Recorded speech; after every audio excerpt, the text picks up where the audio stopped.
Hay fotografías que congelan un instante y hay otras que parecen congelar el destino.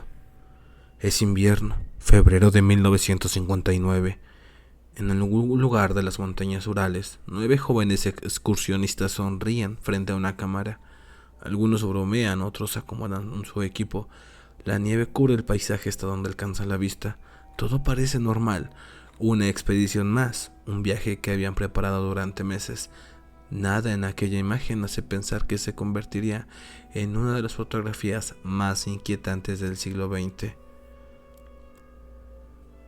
Porque quienes aparecen en esa imagen nunca volverán a casa. No eran aventuras inexpertas. La mayoría tenía experiencia en expediciones de alta montaña, conocía el frío, sabían orientarse, habían recorrido rutas mucho más difíciles y aún así, algo ocurrió durante la noche del 1 de febrero de 1959, algo tan inesperado que los obligó a abandonar su tienda en medio de una tormenta de nieve, descalzos, mal vestidos, sin tiempo para recoger sus pertenencias. Días después, los equipos de rescate encontraron la tienda. Seguían en su lugar, pero estaba vacía. Había sido rasgada desde el interior, como si quienes estaban adentro hubieran necesitado escapar de inmediato. Lo que encontraron después solo hizo crecer el misterio. Huellas que desaparecían entre la nieve, cuerpos separados por cientos de metros, lesiones difíciles de explicar y preguntas que más de 6 décadas después continúan dividiendo a investigadores científicos e historiadores. Con el paso del tiempo, el caso del Paso Dyatlov dio origen a innumerables teorías, avalanchas, experimentos militares, fenómenos atmosféricos, animales salvajes, incluso visitantes de otro mundo, pero entre todas estas hipótesis también surgieron exageraciones, rumores y mitos que terminaron ocultando los hechos realmente documentados. En Parálisis no estamos aquí para alimentar conspiraciones, estamos aquí para investigar, para volver a los diarios originales, a las fotografías auténticas, a los informes oficiales y a separar aquello que sabemos con certeza de todo lo que el misterio fue acumulado con el paso de los años, porque la verdadera pregunta no es cuál es la teoría más popular, la verdadera pregunta es otra. ¿Qué ocurrió realmente en el Paso Dyatlov? Para entender lo que ocurrió en el Paso Dyatlov, primero debemos viajar al invierno de 1959, la Guerra Fría, dividida el mundo. La Unión Soviética competía con Occidente en una carrera por demostrar su superioridad científica, tecnológica y militar. Mientras los gobiernos observaban el cielo en busca de satélites y cohetes, en las inmensas montañas de los Urales un grupo de jóvenes se preparaba para una aventura completamente distinta. No buscaban fama, no buscaban convertirse en héroes, solo querían conquistar una de las rutas de montañas más exigentes del país, sin imaginar que terminarían formando parte de uno de los mayores misterios del siglo XX. El líder de la expedición era un estudiante de ingeniería de apenas 23 años. Su nombre era Igor Dyatlov. Era conocido por su disciplina, su capacidad para planificar expediciones y su experiencia en la alta montaña. Quienes lo conocieron lo describían como una persona tranquila, meticulosa, responsable. No era alguien que dejara las cosas al azar. Pero Dyatlov no estaba solo, junto a él viajaban otros 8 excursionistas, todos compartían una misma pasión, la montaña. Estaban Zenaida Kolmogorova, una estudiante llena de energía, conocida por su carácter optimista y por mantener el ánimo del grupo incluso en los momentos más difíciles. Rustem Slobodin, un ingeniero apasionado por el deporte y las largas caminatas. Yuri Doroshenko, experimentado excursionista que según algunos de sus compañeros habían demostrado sangre fría, incluso en situaciones extremas. Lyudmila Dubinina, una joven decidida y de fuerte personalidad que llevaba un diario detallado de la expedición. Alexander Kolevatov, estudiante de física reservado y metódico. Semyon Solotaryov, el mayor grupo, un veterano de la guerra de 38 años que se unió a la expedición poco antes del viaje. Nikolai Tibaux Briknole, estudiante de ingeniería con experiencia en rutas difíciles, y Yuri Krivonichenko, ingeniero y amante de la naturaleza conocido por su buen humor. No eran desconocidos entre sí, habían estudiado, entrenado y recorrido montañas juntos. Muchos poseían la certificación soviética de turismo de montaña de mayor nivel para la época, sabían cómo sobrevivir en condiciones extremas, conocían los riesgos y estaban preparados para enfrentarlos. Su objetivo era alcanzar el monte Otorten, una montaña ubicada en el norte de los Urales. La ruta estaba catalogada como de categoría 3, la clasificación más difícil disponible para excursionistas de esquí en la Unión Soviética de entonces. No era un viaje para aficionados, exigía resistencia física, experiencia y una planificación casi perfecta. Antes de partir, cada integrante revisó cuidadosamente su equipo: esquís, ropa térmica, brújulas, mapas, cámaras fotográficas, diarios de viaje, alimentos cuidadosamente racionados. Todo estaba pensado para resistir varias semanas en uno de los entornos más hostiles del país. El 23 de enero de 1959, la expedición dejó atrás la ciudad de Sverdlovsk, hoy conocida como Ekaterimburgo. El trayecto comenzó en tren, después continuó en autobús, más tarde en la parte trasera de un camión y finalmente a pie, con esquí sobre la nieve. Cada kilómetro los alejaba de la civilización y los acercaba a un paisaje donde el invierno parecía no tener fin. Durante los primeros días todo transcurrió según lo planeado. Los diarios del grupo hablaban de bromas, canciones, fotografías, pequeños inconvenientes propios de cualquier expedición. Se reían del frío, comentaban el paisaje y escribían con entusiasmo sobre el desafío que tenían por delante. Nada en esos primeros registros sugería que algo estuviera fuera de lugar. Sin embargo, el clima comenzó a cambiar. La nieve era cada vez más profunda, el viento soplaba con mayor intensidad, la visibilidad disminuía conforme avanzaba hacia las montañas y el terreno se volvía mucho más difícil de recorrer. Fue entonces cuando uno de los integrantes, Yuri Yudin, empezó a sentir un fuerte dolor provocado por problemas de salud que arrastraba desde tiempo atrás. Después de hablar con sus compañeros, tomó una decisión que cambiaría su vida para siempre: regresar. Yudin se despidió del grupo con la promesa de reencontrarse cuando terminara la expedición. Los vio alejarse entre la nieve, les deseó buena suerte y emprendió el camino de regreso. Nunca imaginó que sería la última persona en verlos con vida. Con el paso de los años, esa despedida se convertiría en uno de los recuerdos más dolorosos de toda su vida, porque de los 10 excursionistas que iniciaron el viaje, él sería el único que regresaría a casa. Los 9 restantes continuaron avanzando hacia el norte. Cada día dejaban atrás los últimos rastros de presencia humana. Frente a ellos solo había montañas, bosques interminables, y cuando un nombre que en aquel momento no significaba nada para ellos, Kholat Syakh, un nombre proveniente de la lengua del pueblo Mansi, tradicionalmente traducido como montaña de los muertos.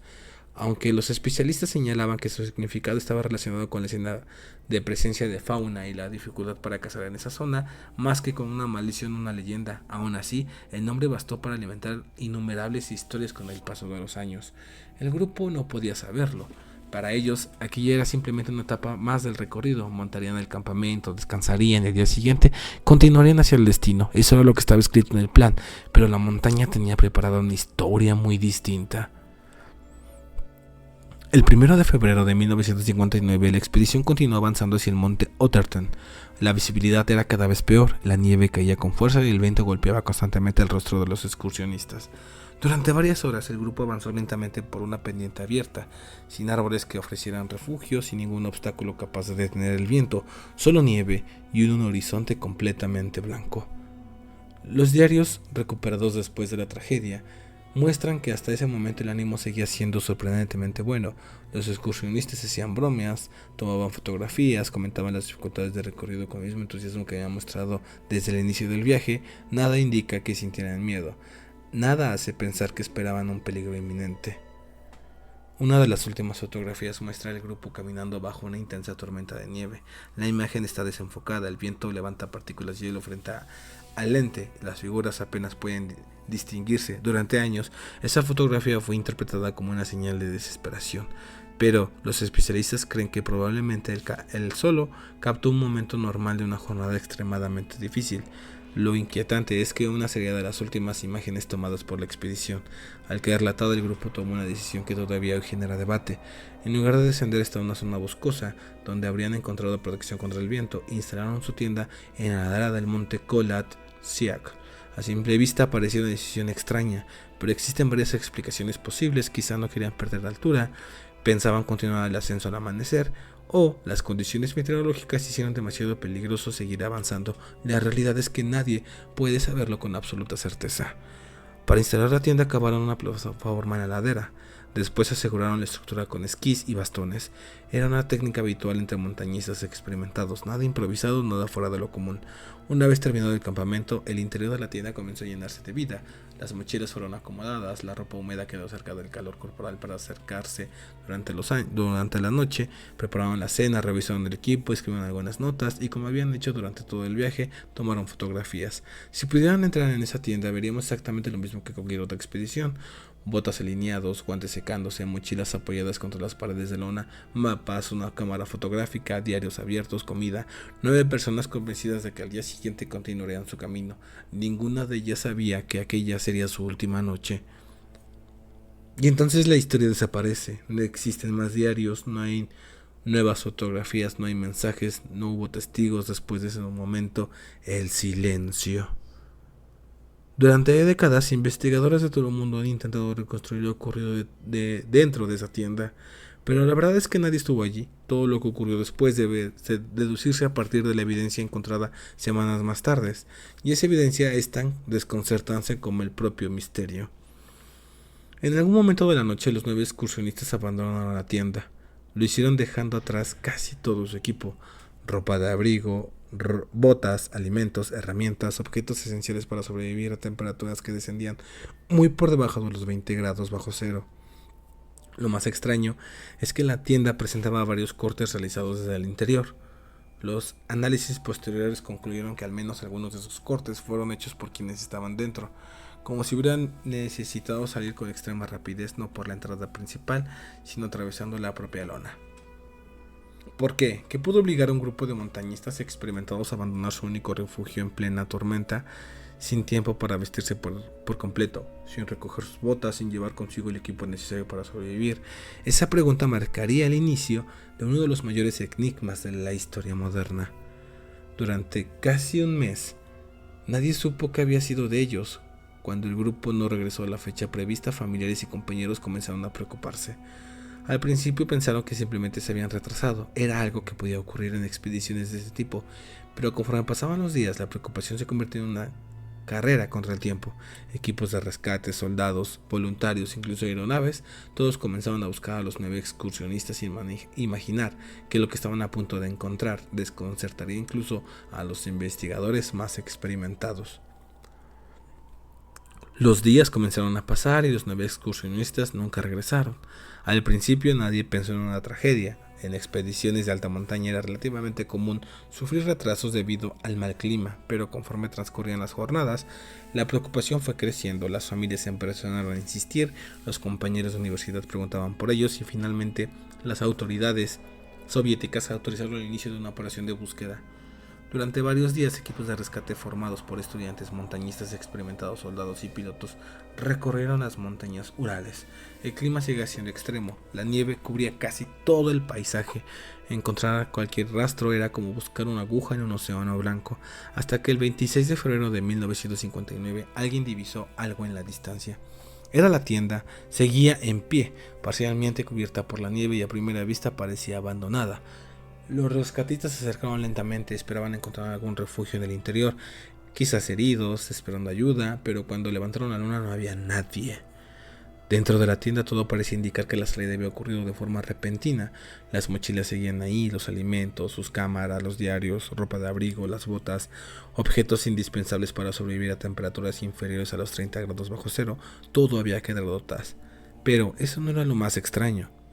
Al examinar la lona, los investigadores encontraron varios cortes. Los análisis posteriores indicaron que al menos algunos de ellos habían sido realizados desde el interior de la tienda, como si quienes estaban dentro hubieran decidido abrir una salida improvisada, porque alguien abandonaría su único refugio en medio de una tormenta de nieve. Y más importante aún, ¿por qué lo haría dejando atrás prácticamente todo su equipo? A pocos metros de la tienda, los rescatistas encontraron la primera huella. No eran huellas de una estampida, no mostraban señales evidentes de lucha, simplemente descendían lentamente por la pendiente en dirección al bosque. Algunos pertenecían a personas descalzas, otros a excursionistas que solo llevaban calcetines, algunos parecían usar un único zapato, y todas desaparecían bajo la nieve. Siguiendo ese rastro, los equipos llegaron hasta un enorme cedro. Allí encontraron los 2 primeros cuerpos. Eran Yuri Doreshenko y Yuri Krivonichenko. Ambos estaban vestidos con muy poca ropa para soportar aquellas temperaturas. Junto al árbol había restos de una fogata, las ramas inferiores aparecían rotas, como si alguien hubiera intentado trepar desesperadamente para observar la montaña y buscar refugio. Todo indicaba que habían tratado de mantenerse con vida, pero el frío fue más rápido. La búsqueda continuó poco después. Aparecieron otros 3 cuerpos. Uno de ellos era el de Igor Dyatlov. Su cuerpo se encontraba orientado hacia la tienda, como si hubiera intentado regresar.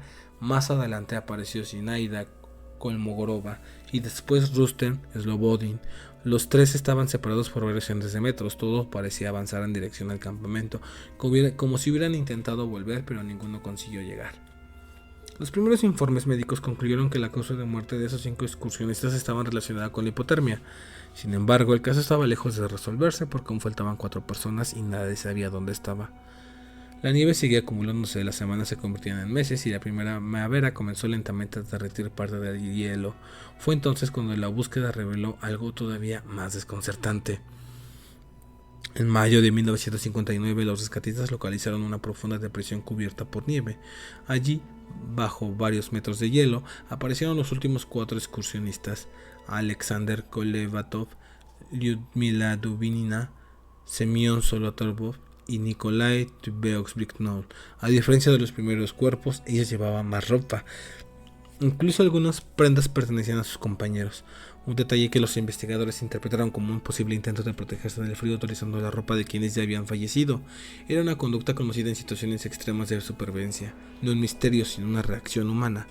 Sin embargo, las autopsias revelaron reacciones que desconcertaron a los especialistas. Nikolai Tveox-Briknov presentaba una grave fractura en el cráneo. Semyon Solotaryov y Lyudmila Dubinina tenían múltiples fracturas en el pecho, lesiones tan severas que en algunos médicos las compararon con el impacto de una fuerza muy intensa, y al mismo tiempo sus cuerpos mostraron muy pocas heridas externas, como si aquello que provocó las fracturas no hubiera dejado cortes importantes en la piel. Ese detalle alimentó innumerables teorías durante décadas, pero los propios informes señalaron que algunas lesiones podían ser compatibles con fuerzas extremas, como una caída violenta o la presión ejercida por grandes masas de nieve.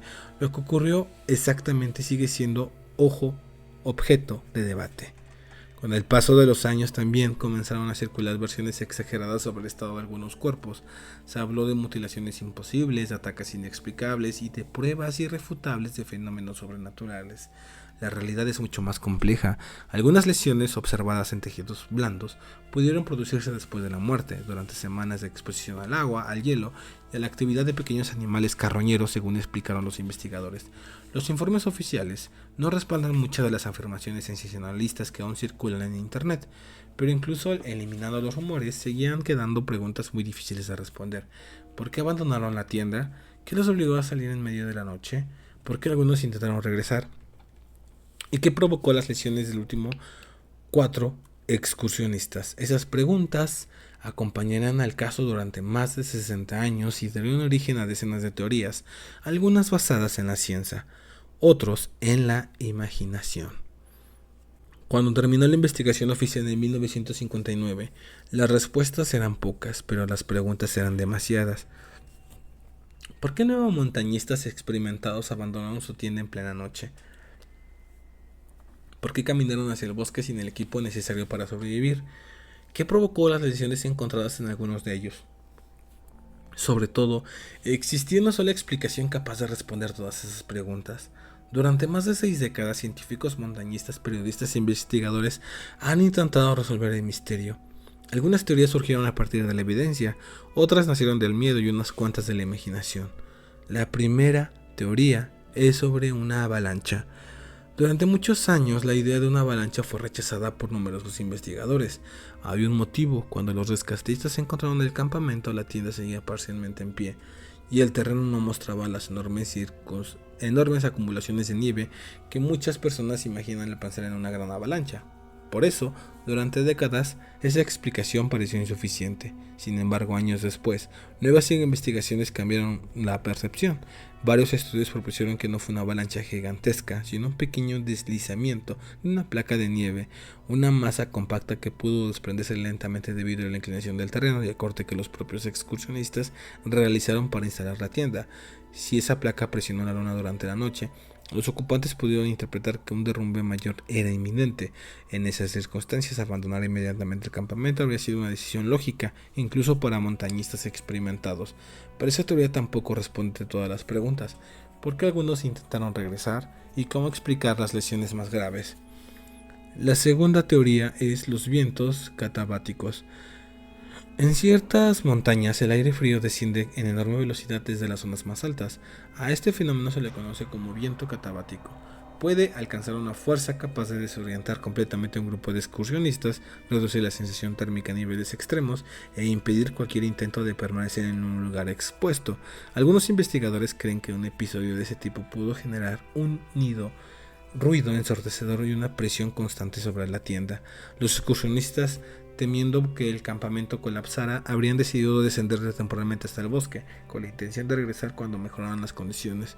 Esta teoría explica por qué caminaron de una forma relativamente ordenada y también por qué intentaron encender una fogata, pero, al igual que la anterior, no resuelve todos los detalles del caso.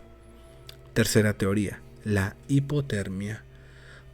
Hay algo que sí sabemos con certeza. Aquella noche, la temperatura descendía por debajo de los 30 grados bajo cero. En esas condiciones el cuerpo humano pierde calor a una velocidad extrema. La hipotermia afecta primero la capacidad de pensar con claridad, después la coordinación y finalmente la conciencia.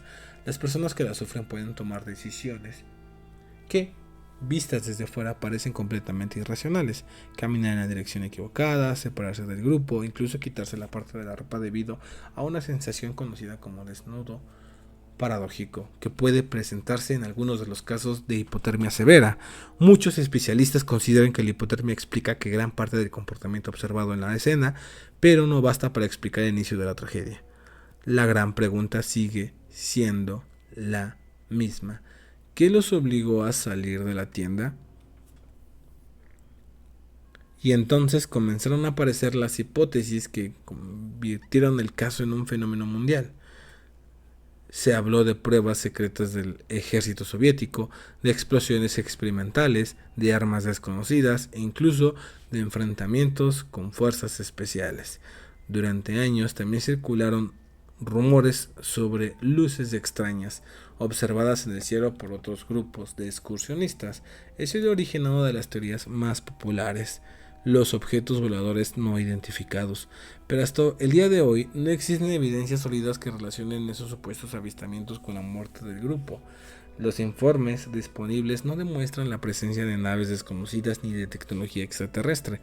También se habló de un ataque al pueblo indígena Mansi.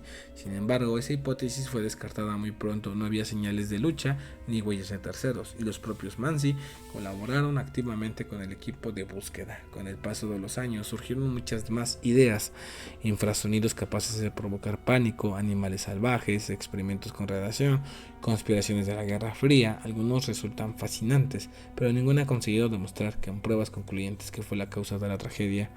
Eso nos lleva a una conclusión importante. Muchas veces una teoría vuelve famosa, no porque tenga más evidencia, sino porque resulta más espectacular.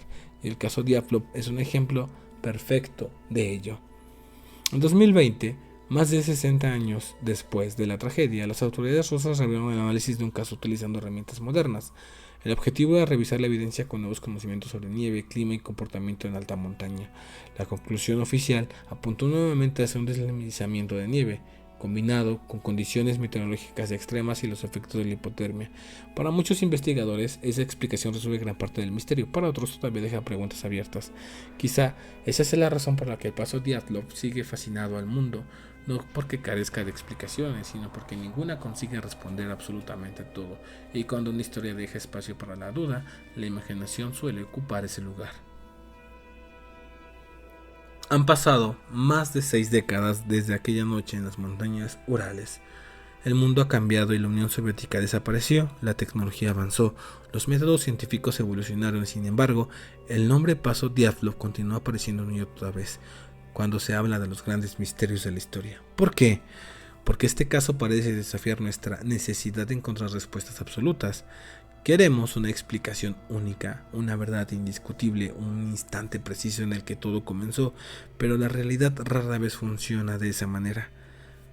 Los investigadores modernos ofrecen una hipótesis sólida: un pequeño deslizamiento de nieve, condiciones meteorológicas extremas, una evacuación de emergencia, hipotermia y decisiones tomadas bajo una presión física y psicológica inimaginable.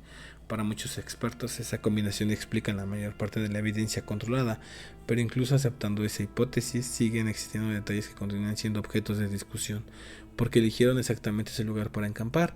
Porque algunos intentaron regresar a la tienda, porque en momentos las lesiones más graves que ocurrieron fue solo un acontecimiento o una cadena de decisiones desesperadas. Quizá nunca podamos construir cada minuto de aquella noche, porque las únicas personas que conocieron toda la verdad murieron en la montaña y con ellas desapareció el último testimonio de lo ocurrido. Con el paso del tiempo, el caso dejó de pertenecer únicamente a los investigadores. Se convirtió en libros, documentales, películas, foros de internet, teorías cada vez más extraordinarias. Algunos afirmaban que hubo experimentos militares, otras hablaban de criaturas desconocidas, de visitantes de otro mundo, de fuerzas imposibles de explicar.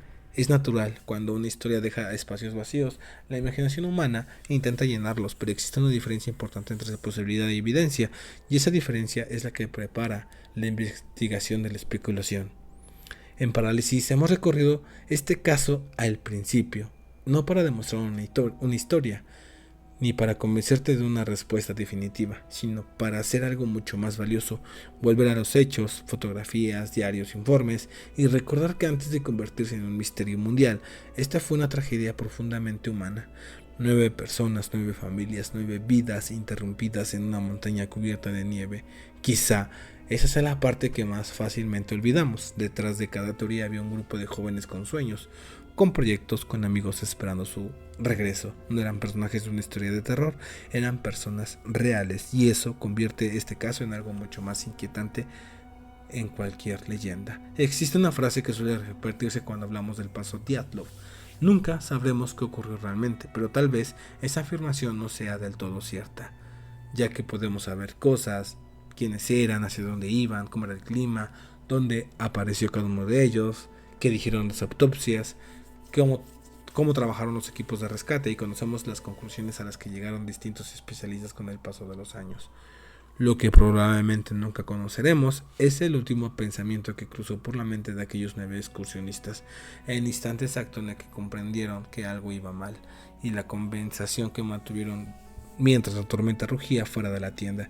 Ese momento pertenece para siempre al silencio de la montaña. El viento, la montaña Ural sigue ahí, cubierta de nieve durante gran parte del año, indiferentes al paso del tiempo. Miles de personas las recorren cada temporada, y el lugar donde ocurre la tragedia continúa recibiendo visitantes que desean comprender uno de los casos fascinantes del siglo XX. La montaña no responde preguntas, nunca lo hizo, solo conserva el eco de una historia que el mundo sigue intentando comprender. Tal vez ese sea el verdadero legado del paso Dyatlov: no demostrar que existen fuerzas sobrenaturales ni confirmar una conspiración, sino recordarnos que la naturaleza puede ser tan poderosa, tan impredecible y tan impecable, que en ocasiones la explicación más real resulta también la más difícil de aceptar, porque hay misterios que sobreviven no por falta de respuestas, sino porque las respuestas nunca consiguen borrar el impacto de lo ocurrido. Cuando eso sucede, la historia deja de ser un simple caso, se convierte en una advertencia sobre nuestra fragilidad, los límites de conocimiento y sobre el profundo respeto que merece la naturaleza. Si este caso te hizo cuestionar todo lo que creías saber, este es solo el comienzo. En Parálisis no perseguimos monstruos, perseguimos la verdad que se esconde entre los hechos, los documentos y las leyendas, porque a veces la realidad es mucho más inquietante que la ficción. Esto fue Parálisis. Si el video te gustó, házmelo saber con un like, con un comentario. No te olvides de suscribirte al canal. Compártelo con un amigo, un familiar o un compañero. De esta manera tú me ayudas a llegar a más personas. Gracias por acompañarme en esta investigación, y recuerda, no todos los misterios terminan con una respuesta. Algunos nos enseñan a convivir con la duda. Hasta la próxima, oscuridad.